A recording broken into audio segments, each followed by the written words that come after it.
Thank you very much. Thank you for that kind introduction. It is wonderful to be back at Princeton. Even though I wasn't technically an OPR student, I credit the demographers on the second floor here for almost all of my training. I spent 5 years nonstop in that back seat in the corner every week at the Notestein seminar series.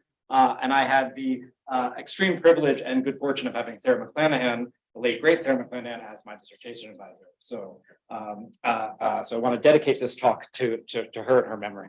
So what I want to do today are a bunch of different things, but most importantly, I want to try to recruit another class of fiscal sociologists. I'm on a tear these days. I think that there is something that sociologists add to the study of public finance that is unique and particular. And I hope to entice many of you, especially grad students, prospective grad students in the room, not sure which you want to focus on. Let me seduce you into the study of taxes and spending. Okay, but I want to start here. I'm going to start pretty big. And not just with this idea that I think I think we can all agree there's emergent social science consensus that place matters. Of course, many people in our field, many people in this room have long been arguing that place matters for life outcomes. But I think we can say that we've certainly arrived at that consensus. And there are many reasons why place matters and shapes life outcomes. But when you read the literature, there are often two key explanations that seem to always be batted about. One are the social effects of concentrated advantage or disadvantage, and the other is the quality and intensity of the local public sector, right? So when we think about why place matters, we will often jump to the quality of the school, the quality of the built environment, like things that ultimately have something to do with government and specifically local governments. Yet as a field that cares so much, so deeply about inequality, that cares so deeply about the role and relationship between place and the production of inequality, we lack a framework to account for fiscal differences across places. So if you read Martin and Persaud's 2014 annual review paper on taxation and inequality, every single paper they cite has something to do with how taxes shape inequality between households, people. There's absolutely nothing about how taxation and our tax system shape inequality between places. And there seems to be this implicit assumption in the field, but also in American politics more generally, that poor places have poor public sectors, as if these two things just have to go together, and that's the way that things work. And that's, I'm going to argue here, an erroneous assumption, and one of the reasons why we need a fiscal sociology of place. So just to give a little bit of kind of how I got into this. So my first academic appointment, as was mentioned in the introduction, was at the University of Wisconsin-Madison, where I was in the School of Public Affairs, and I served a teaching role as a tax economist. I'd done a lot of work on taxes in the past. I was very familiar with federal taxes and state and local public finance, but I had never actually taken a public economics course. And so since I was teaching MPA students and PP students, I was like, it's probably important that I teach them the same way that they're going to learn this at Michigan or Texas or elsewhere. So I found myself teaching these lectures out of these textbooks, the same textbook that everyone uses to study state and local public finance.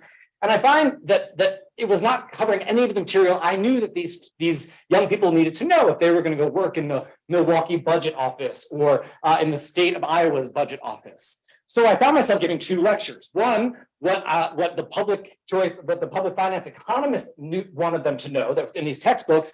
And then I would do these side lectures on what I thought they actually practically needed to know about how they would arrive in a place, what questions would they ask to try to just understand how the public finance operated in Milwaukee or Iowa, wherever they were going. Because there's this tension between these universal rules, these abstracted rules of public finance and how it works and how economists think about it. Yet there's this tension between trying to communicate that and then also trying to communicate that in the United States, local fiscal structures are incredibly different. They're extremely heterogeneous. And if you want to go work in a budget office, the first thing you need to do is try to figure out, well, in the city of Milwaukee, what is the role of the county versus the city? Who funds the school district? Does the school district have taxing powers? What's the role of the state? How does federal money flow in?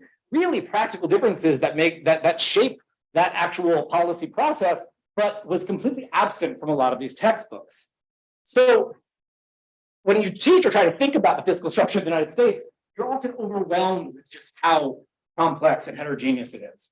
And I'm still trying to do some comparative work to try to put us in context with other countries, but I feel pretty confident that among other rich democracies, ours is by far the most heterogeneous and complicated. Okay, so what do I mean by that? So if we want to try to understand the fiscal structure of the United States, right, we have to realize, right, this hierarchical structure. But nothing here is perfectly nested or nothing perfectly clean. So of course we have the federal government, it sits in DC, we all have a general sense of what it's responsible for. And then we have state governments. So if you live in the 50 states, you're covered by one of those. And then for most of us, we're also then layered into a county government. And I already say most, but not all of us. Where I live in Connecticut now, there is no such thing as a county government. The census maintains the idea of New Haven County for various statistical purposes, but there is no New Haven County government. It just doesn't exist. And that's very different from where I grew up in the state of Maryland, where there's only counties. Counties are everything. Counties in Baltimore City, that's all there is. And you can have little towns, but they don't really do much other than throw parades. So where I grew up, county was everything. Then I come to grad school in a place like New Jersey, and at the time there was Mercer County, there was the township of Princeton, at the time there was the borough of Princeton, right? And the school district, I think, does overlap with the township, but not with the county, right? And you can see how this quickly gets very complicated. So you can have this layering, and counties do nest well in the states, but after that, right, it really depends on what state you're looking at. So you can have school districts that might be coextensive with the county, or they might be coextensive with the general purpose local government, like a city, town, township. We then have all these other special purpose, special districts. So in many parts of the country, things like water or even public cemeteries have their own special taxing districts that have lines that do or don't match onto any of these other levels. And what it's amounts to is that in any given place, if you want to understand why does our local government not have enough resources, where is the money coming from, you have to add up all of these different layers. And then you need to inspect, well, what is the fiscal capacity of each of these? What are the fiscal authorities? What are the responsibilities? Because it's not just as simple as, oh, in here in New Jersey, we have townships and we have counties. You have to ask, well, do the counties have the power to levy property tax, or do they have to get that authority from the state? Do townships, even if they have the authority to say levy their own sales tax, do they have the administrative capacity to do something so difficult? So what you get is this huge, just different web of rules of that if you want to try to understand fiscal differences between places, you actually have to master, have any sense of what's going on. And when I had this tension in teaching those courses at Wisconsin, right, on the one hand, I was teaching these universal abstract rules that the economists handed down, while also trying to show them how textured and complicated the world they're about to enter, these office spaces they were going to enter really were. I found myself going back to this first generation of fiscal sociologists who were all German, and they also in the early 19th century, early 20th century, were exasperated with the exact same tension. And at the time, it was this fight that the German-speaking world was having with what was going on in the UK, and this rise of this kind of abstract way of thinking about economics and economic principles that we now kind of know as kind of the dominant mode in economics. At the time, was really influential in these international public finance conversations. And so you go back and read these guys, a lot of the stuff wasn't translated until the second half of the 20th century, but if you read it, it almost sounds like, sociologists kind of wringing their hands today about economists. And this quote, right, this idea that history, sociology, and statistics of finance are the three pillars which alone can support a theory of public finance, which is not totally divorced from reality. And they use this a lot in describing kind of this work coming out of England in particular, in the way that they think about taxes and spending, as if it doesn't matter that in Germany, for example, we're talking about a tax system that's being grafted over a country that's just been unified by all these little princely kingdoms that all have their own ways, their own modes of being and collecting tax and spending that is just being grafted into this new nation state. And so they very plain to the Germans that if you want to understand why some places have more or operate differently than others on public finance, you need to know the histories. So all of this to say that I think that there is something that fiscal sociologists can add to the study of public finance today, particularly in the United States. And so this is part of a larger research program where theoretically I'm trying to establish what would be the kind of distinguishing principles for a sociological study of public finance. And to me, there are three. First, we view places as assigned or inherited. The dominant public choice paradigm in economics, right, assumes that people select into a location because of the tax and spending mix, and if they don't like it, they either vote to change it or they leave, right? Whereas sociologists, we know that people arrive into places, we are born into places, our family are places, and when we move, it's often for an employment opportunity or for love or some other social reason. And yes, on the margin, people certainly make decisions about where to live, what neighborhood based on the tax and spending mix. But as we know from Cristobal Young's work, even the very wealthy, right, aren't always having taxes as top of mind when they decide where to live. The second thing is that we're concerned ultimately with fiscal outcomes and social inequalities, and not abstract models or process ideal types. And that's really important because literature in both economics, political science, public administration research is always kind of hamstrung by this obsession with how they think things should work in theory. And then it's always testing about how that does or does not map onto reality.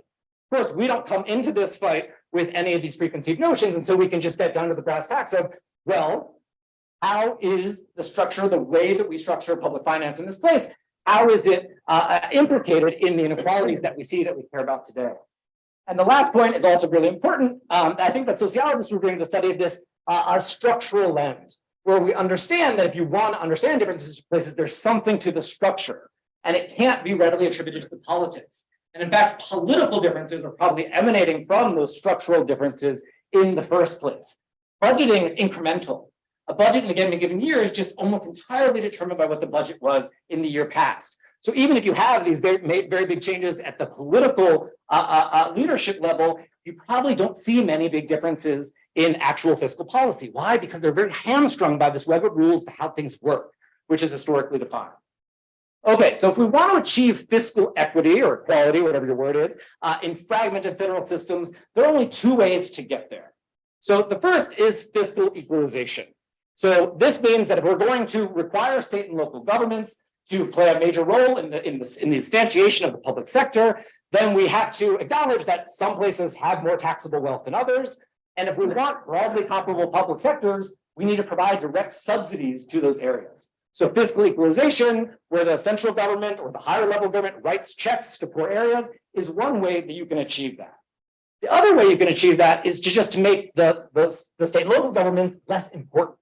So if you have something, if you have some program, for example, Medicare, where you want to have sort of a comparable program for everyone, regardless of where they live, then you locate that funding at the highest level. So we allocate, so Medicare spending right is done at the federal level. So we don't have to worry about the fact that some states might not be able to shoulder the burden if they were to be required to finance this. So if you're going to have this hierarchical federal system, there are two ways that you can achieve some level of equity across places. So just a few notes on each. So on this fiscal equalization story, the United States is the only federal democracy without an explicit fiscal equalization policy. So every other federal country, so Canada, Australia, Germany, et cetera, all provide revenue subsidies to poor areas to ensure, and these are what the Canadians call it, comparable resources available to finance comparable public sectors. Indeed, this was central to the founding orientation, the constitutional histories of many of these countries. In Australia, when the East was trying to convince West Australia to join them to one continental-wide country, the West said, why on earth would we do that? You guys are so far away. And the East said, well, we will make sure that we subsidize what you're doing on the West side. We know that all the wealth is located in the East. We will subsidize what's happening in the West. It's central to how Canada came together. It's central to how Germany came together the first time and was reunified in the 1990s, right? So there's this very clear idea in other federal democracies that you must write checks to poor areas to make sure their public sectors are comparable to the rich areas. So in the US, this isn't even a part of our discourse. And only some programs, such as the Medicaid program, even consider state fiscal capacity in setting federal transfer levels. But many other programs where there's this kind of federal, state, and local conversation require state matching funds or grant applications, or all of these hoops where the state has to take active effort on itself in order to draw down that federal money. And the result is, in the United States, governments in rich states routinely receive more federal dollars per capita than do governments in poorer states. I just want to sit on this for a second because I don't think this is part of how we understand the way the country works, right? Instead, we have this notion of giver and taker states where we have this idea that, Alabama, Mississippi, New Mexico are leeching off of the rest of us, right? They're drawing down more federal resources than, say, New York, New Jersey, and Connecticut are paying into the system. But that's only if we narrowly look at household taxes paid to the federal government and household benefits received from the federal government. If we bring into this conversation transfers from DC to state and local entities, right? We see the story is flipped. And you see places like New York and Vermont get a lot more money than, say, Alabama, right? And if we believe that one role of the federal government should be to minimize differences across places, we should be doing a much better job. So, of course, this conversation does happen in the US, but it happens at the local level, particularly when we think about school finance. So there's been a push, of course, for a very long time, that's really gained speed in the last couple of decades to try to equalize resources across school districts. There have been 67 reforms since 1990. Some are court-ordered, some are through legislation. And what we know is that for the most part, if it actually led to an increase in spending in poor school districts, that had all kinds of positive outcomes for low-income children. So improved educational achievement and attainment. And there's some nice new work showing that it had a causal impact on mobility levels. So that kids from poor areas started to do almost as well as kids from rich areas once we had this equalization of school finance. So that's one way we can get at school fiscal equalization. This is pretty obvious, right? If a place is further behind, you want to give them resources to catch up. But now I want to switch gears and talk about the other way that you can theoretically achieve equality in a federal system, and that's through centralization. So this is mapping fiscal centralization at the national level across the OECD. Here's the United States. And what you see is we're up here with our other federal peers, so Australia, Switzerland, Canada, Germany. It's having a relatively decentralized fiscal structure. So this is showing the fraction of all government spending in each country that's done by the national government. So here's the US, it's a little over half or a little under 60%. And of course, that number would be much smaller if we took out the huge amount of money we spend on defense. So if I were to show you just this for social spending, right, then there the United States is even more decentralized. Denmark is a fascinating case that's an extremely decentralized unitary government. I've been talking to some Danes about that. And they're not happy about it, actually. So they enjoyed this research. So overall, across nationally, the US is relatively decentralized, and very much so compared to places like Ireland or the UK or France, right, where it's the central government that's doing the majority of the government spending. But let's go to the subnational level here, and let's look at the centralization of states. So here we're just mapping in 2017 the fraction of total state and local spending in a state that's performed by the state government. And if you squint at this map, I would love for anyone to kind of give some explanation for this pattern. It's not there, right? This doesn't map on very cleanly to north or south, to red states or blue states, to rich states or poor states. And why is that? Because these are products of history. These are the result of centuries-long negotiations between government actors, between policymakers, right? Where we arrive at today, or these very different fiscal structures, can only be explained by history. And I'll briefly tell you the story of these two neighboring states, Arkansas and Tennessee, both southern states that have wildly different fiscal structures, with Arkansas being among the most centralized states, meaning almost all of the state, or a large chunk of the state of the total spending is done at the state capital, compared to Tennessee, which is extremely decentralized. And decentralized in a specific way where the county governments do a good chunk of the total public sector work. And when you try to explain why do neighboring states have such different circumstances today, you can trace this all the way back to their origin stories. So Tennessee was founded by settlers who were moving west from North Carolina and Virginia, places where they had already established county governments. And as they moved west, what they did was they just, in rapid succession, would found new counties. They didn't know that they would eventually be founding a state. They were just founding new counties that they thought were going to be part of North Carolina or Virginia. But then after the Revolutionary War, Virginia and North Carolina needed to pay off some debt. So they gave up these counties to the federal government, and the federal government let those counties organize into the state of Tennessee. So the counties were always central to how that state was created. Now compare that to during this time period, Arkansas during this period was part of the Louisiana Territory. So it was at once administered by the Spanish and then the French, and then the US held it as a territory until 1836, when it was admitted as a slave state. And this whole time, right, as a territory, it was centrally managed, centrally governed, right? There was no bottom-up democracy. It was a top-down territory in the way it was governed. And so when it achieved statehood in 1836, it maintained this centralized structure. And fast forward, after the Civil War, both states are required to create new constitutions. They reify these fiscal structures. And they do so in ways that the Arkansas Constitution is designed in a way that makes it very difficult to amend the Constitution. They kind of basically lock the fiscal structure in place. And we have very different rules put in place that make it really hard for local governments to raise any money on their own, where the opposite was happening across the river in Tennessee, where local governments continue to be much more empowered to chart their own fiscal course. And we see that today. We jump down to the local level. This is just saying of all local government spending in a county area, what fraction is done by the county government. And we continue to see the state outlines here, right? Where there's the counties that continue to be very important in Tennessee, and you can see where it comes from, right? This legacy of the folks moving west. So all of this is to say is that when we look at our tax system, and particularly, especially in the United States, that it's as Schumpeter says, everywhere it's shot through with elements of the past. And the thing about things that kind of arrive to us from the past is they almost are by definition, since they arrive to us, they're sticky. And so when we look at the level of fiscal centralization at both the state level and the county level, say in the last 4 decades, when we've seen this rapid rise in inequality between houses, between places, we see that we actually have pretty similar levels of centralization at both of these levels of aggregation, right? So these structures, they were kind of set in place, they evolved over these centuries, and even when we had this kind of major social change of the last 4 decades, the places that were centralized in the 1970s are still the places that are centralized today. So this all leads me to the actual research question, which Sarah McLennan was so angry that I got this far in the talk without saying my research question. So broadly, we're interested in this question of net of the public spending level. So net of the level of spending, does the location of that spending in the hierarchy of fiscal governance influencing the pattern of social outcomes across places?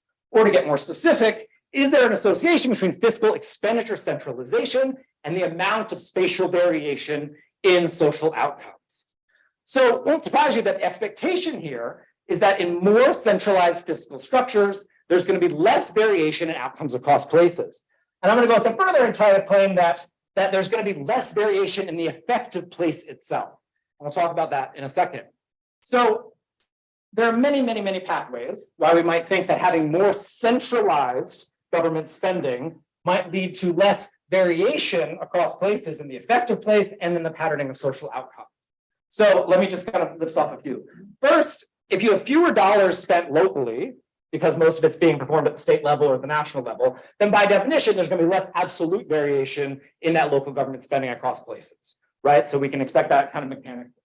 But secondly, central dollars, when they're centralized dollars, that means they're sitting at the state government level. When they're allocated, they're going to be allocated by formula, right? So they're probably going to be more equitably targeting households or institutions like schools and police and fire, right? Because that's how they administer the money centrally.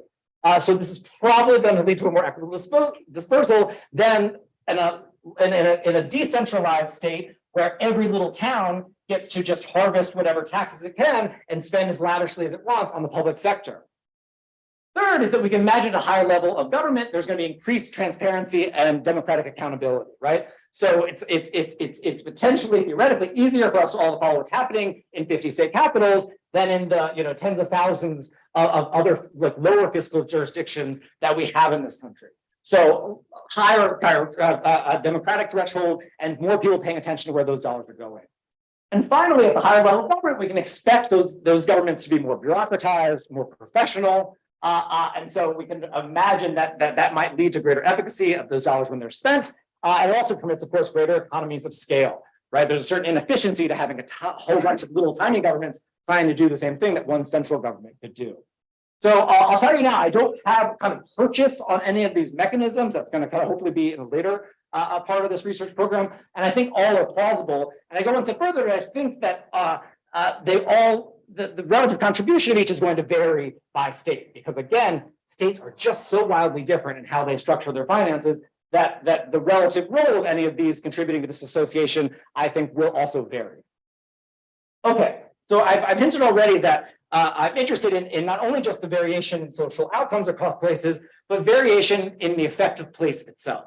So I need some plausible measure of place effects that I can kind of get to a national scale to do this analysis. So of course, we can't use compositional characteristics of a place as a measure of the effective place. So just because a place has a high poverty rate does not mean that that place creates poverty, of course. So instead, we want to marry variation in outcomes of otherwise similar people who reside in different places. And for this, I think we have, pretty plausible measure. I love your thoughts on it. And I'd also love your thoughts if you have a better way of doing this. But using these new opportunity insights data, which provide estimates, place-based mobility estimates for a recent cohort of kids, conditional on household income. So we're going to harness that and use that as a try to get a sense of the overall degree of variation within states and within counties in mobility outcomes. So just get a little more specific. So we're going to use the Opportunity Insights tracked level estimates of mobility outcomes for this cohort. So cohort between 1978 and 1983. We're going to look at their mobility outcomes at age 34. And we're going to restrict this to families, to children, the estimate for children from families from the 25th percentile of national household income. So for those who aren't familiar with these data, this is data, these are estimates that come from population level administrative tax record data, where they're able to match the earnings in adulthood, the adult earnings of children to their adult earnings of their parents about 15 years prior. And from there, we can estimate kids who come from a certain part of the income distribution, so kids with parents at the 25th income percentile, where do they end up on average? And Chevy and his colleagues who have access to these data have generated many data sets for public use. And one of those are these census tract level estimates of mobility outcomes of these low-income children. Of course, we don't observe these low-income children in this cohort every census tract, so this is kind of an estimate based on what he does observe there. But I think it gives us a pretty good plausible measure of the effective place, at least comparing kids from the same level of household income, right? So that's at least one way we're conditioned. So our main outcome measure is going to be trying to capture the overall degree of variation in mobility levels. So here we're just going to calculate the coefficient of variation. This is standard deviation divided by the mean for those P25 mobility outcomes across all census tracts within a state, and then across all census tracts within a county. And that's going to tell us how much does mobility vary among kids among poor kids in this across census tracts at the county level. Now, of course, in the United States, as in many other countries, everything is confounded by racism. And so there's a few different ways to think about how racism could enter into the story. First, of course, if minority children experience systematic barriers to their upward mobility that are kind of uniform, that's going to depress the effective place overall, because we can only get the true variation in effective place if people aren't facing kind of systematic barriers to upward mobility. And we also might think that government spending might be moderated by racism, right? So we might expect that government dollars might not be equally efficacious at promoting the mobility outcomes of, say, Black Americans relative to white Americans. So when we make this measure, we're going to create it first for the overall population cohort, and then we're also going to look separately at the mobility outcomes for white males only. Those who should probably be less susceptible to some of the other factors I talked about, and those for whom variation in government spending will probably translate into greater variation in mobility outcomes. So when we calculate these, we're going to weight each tract by the number of children in the mobility data, right? Because not everyone is even distributed across the country. And just to reiterate, when I talk about the rest of the talk, we're going to be just talking about the overall level of variation in mobility. So not the mobility level. We're going to be trying to understand how the degree of centralization at the county level or at the state level shapes the overall amount of variation in mobility outcomes. If we wanted to look at the levels, right, that's where the studies look at government spending levels leads to difference in mobility level outcomes. Here, we're going to look at government spending location and how that helps us understand variation in mobility across census tracts. Okay, and so just to give you a sense of what this looks like, here is the coefficient of variation in mobility for P25 children from P25 households across census tracts, aggregate up to the state level. And what you see here is already some indication, right, of this difference between Arkansas and Tennessee. West Virginia also is among the most centralized states in the country, so is Vermont. And so even there, just at first glance, we start to see that, wow, it does seem to be places that are more centralized. We do see less spatial variation in mobility outcomes, both for the full cohort or if we just restrict it to white males only. Now we're going to just jump down a level. We're doing the same thing. We're looking within counties. And kind of the main story here is there's a lot of variation. There's a lot of variation across all the counties for which we have data. So not only a national story, but even within states, you see there's quite a bit of variation within states as well, both for the full cohort and for white males. Okay, so operationalizing fiscal centralization. So I've already hinted at the way that I'm thinking about fiscal centralization is a measure of expenditures. But I do want to just kind of briefly mention that there are many ways that you can operationalize the centralization of government, right? So in addition to who does the spending, you might ask who collects the revenue, right? That's a different way to think about who has the power, right? Who has the actual taxing power as opposed to, say, maybe the spending power or the spending obligation. So that's another way you can do it. In the literature in political science, often you can look at government personnel, public employees, who's actually paying the public employees. Are the majority of those people paid by the state government or by local governments? So there are many, many different ways that you can operationalize this concept. Here, since I'm interested in mobility outcomes, I'm just going to look at expenditures. And so how are we going to do this? Okay, so we're going to rely on data from the Census of Governments. For those of you who aren't familiar with this, this is a survey performed by the census that does a full accounting of all of the public spending and revenues and debt levels of every fiscal jurisdiction in the United States. These data are available in years ending in 2 and 7, and there's for some subset of places you can actually get annual data. So here we're going to be using data from 1992 as the focal year, in part because of just the timing of that cohort. So this is when that cohort would have been about 10 to 12 years old or so. When we know that they're probably still residing in that census tract. By the time we jump to 1997, the next year data are available. Many of these young people will have already left their home to go to college or to start their own household. So here we're just trying to get a measure of exposure that's consistent with the year in the mobility. So just to clarify, I've already been using these measures throughout this talk, but just to tell you a little bit more about how they're constructed. So when we do a state fiscal expenditure centralization, it's quite simple at state level. We take the fraction of total state and local spending that is performed by the state government. So that's just a simple fraction there, and that's what I showed you in the maps earlier.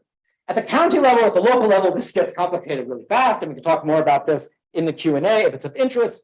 But here we operationalize fiscal expenditure centralization as the fraction of total local government spending in a county area that is performed by the county government, right? So this means that we're aggregating up all of the cities, the towns, the townships, the school districts, and all the special districts that exist within a county, and we're aggregating those up, and we're considering, okay, what fraction of that total spending is done by the county government versus all of these other units, which are almost always at a smaller level of aggregation.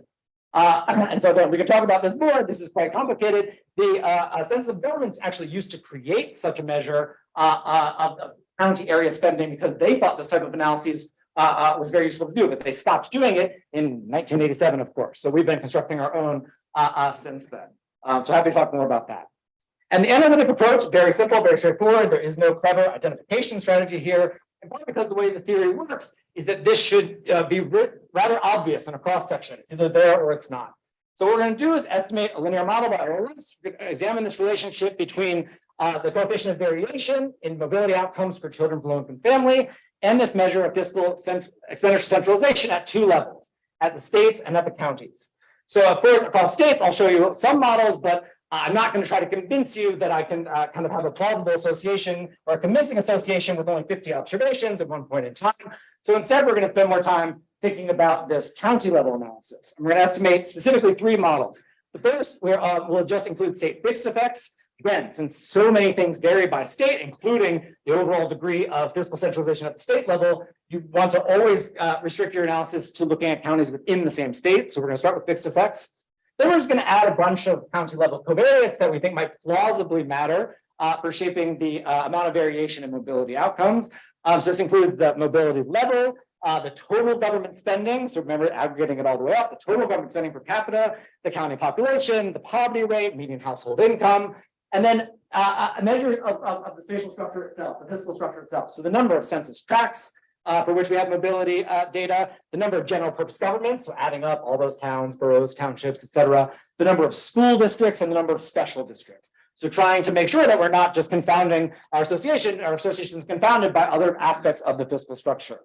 And then in the third model, we're going to try to just add in a few measures of the spatial variation in poverty and household income and a measure of residential racial segregation, right? To try to see if, just to try to net out some of these other spatial patternings that, of course, might be correlated with these fiscal patternings and these mobility outcomes. So as I mentioned, all the spending measures are for 1992, and everything else here is estimated from 1990 decennial census. And of course, we're going to cluster the standard errors by state. And I'm going to show you the result, and I'll talk through kind of some robustness checks and sensitivity analyses on how we're trying to convince ourselves this is a real thing.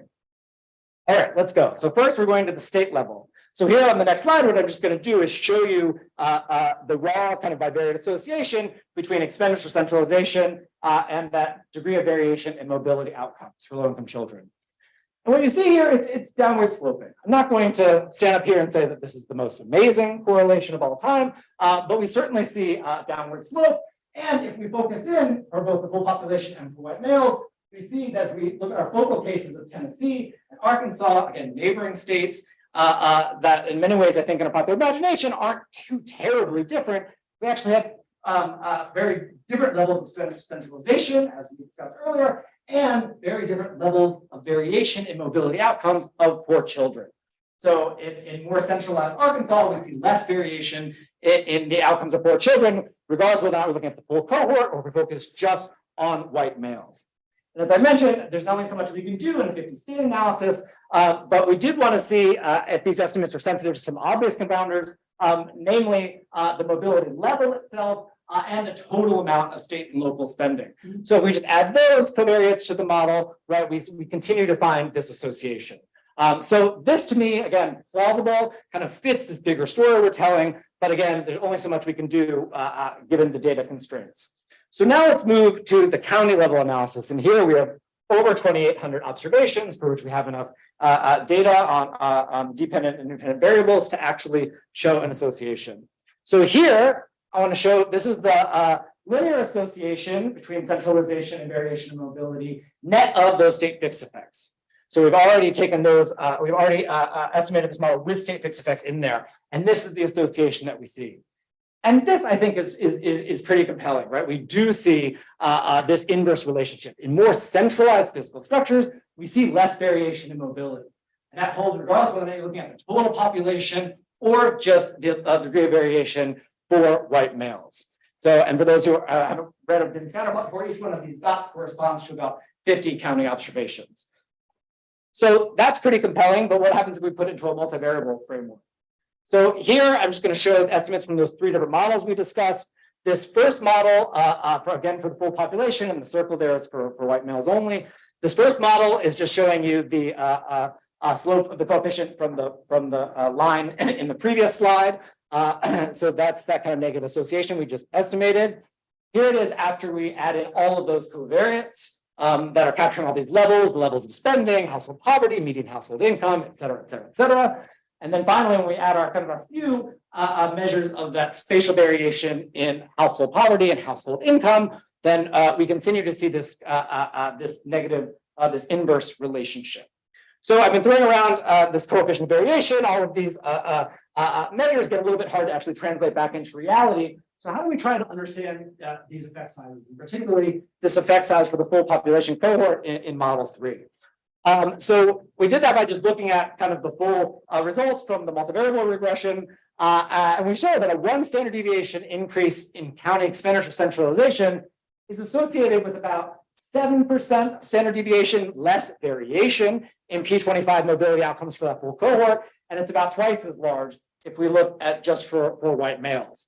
So that's for what 1 standard deviation change gets you. And a way to maybe potentially benchmark is we found a 1 standard deviation increase in the spatial variation in household poverty was associated with about a 14% increase in mobility for the full cohort. So we've seen centralization seems to be about half as large in effect size as the spatial patterning of poverty in counties. So this is, effect size in the eye of the beholder. But I would say that this is, to me, at least somewhat plausible, right? It makes me feel slightly more confident, again, that we're not proxying for some other obvious set of characteristics of places.